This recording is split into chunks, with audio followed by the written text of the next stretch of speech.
Anything else in your session?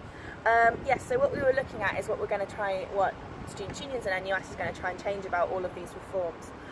So we have at NUS 4 key goals that we're trying to kind of achieve. The first one is separating the teaching excellence framework from tuition fees. Okay. So one of the things that we think is most damaging about all of this is linking the idea that quality and fees are related when we know that they're not. That just because you can charge a higher fee doesn't mean that your course is good quality, and we certainly know this from international student fees, is that it's all about demand and reputation, not necessarily about the quality of the course. And what the government are trying to do is conflate those. But it's weird because it's not even necessarily the quality of the course, is it? Because that's being measured by someone else over here.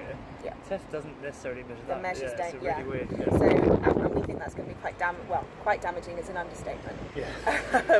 So we're looking to campaign to separate those things out. Cool. And say if you want to have a conversation about how higher education is funded, let's have that conversation. We want to have it, but let's not conflate these two things. The second thing that we're looking to do is getting better measurement for the teaching excellence framework. Strong. Because as you've just said, it doesn't measure quality. It measures so who's coming to university, who's staying in university, what kind of grades they get, and if they get a job afterwards. Which is all very important things to students, but not necessarily have anything to do with what's going on in the course, and how satisfied students are. So some NSS questions, which again is, are you satisfied with your course, not have you learned anything? So we want to work to get better measurements of teaching excellence, whether that's in a TEF or something else. That's up for grabs. We're also campaigning for a designated position for a student representative on the Office for Students. And so at the moment the language in the bill is quite vague and say between the 7 members somebody must have experience of representing students' interests. That means at the moment that you or I could be on it rather than an actual student representative. So we're campaigning for that. Ideally we'd like more than one position, but you know. Start with one. So that's a big thing for us, but also not just the Office for Students. Throughout the bill, there are kind of a few other new bodies that are being created, and making sure that students are at the centre and on the decision-making committees for those. So that's something that we're campaigning for.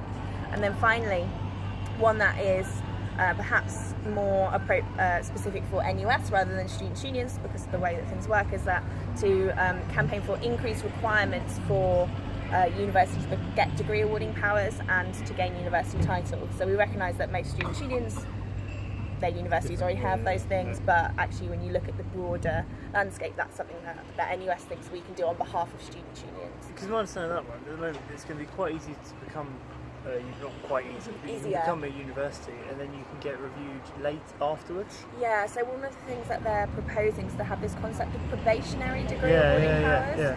Which we really don't understand how that protects students at all. The idea that, we're not really sure if you're good enough, so we'll test you out and tell students that you have it, and then what happens if you fail?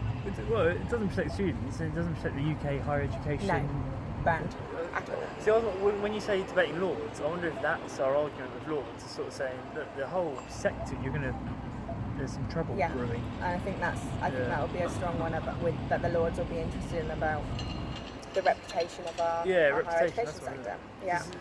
Different universities, international recruitment. So one of the things that I was going to do in my session is ask you to then identify what your goals were, and what's important to you at your university and what's happening locally, and plan out how you were going to do that. And if you get time back at the ranch, I'd really stress that that's something that's important to do, not just participating hopefully in the demo and other things that are happening, but who do you need to speak to in your university? What do you want to get them to do? Why are you doing it? So really doing that campaign planning is really important to make sure that we can be really strong in kind of getting the changes that we want.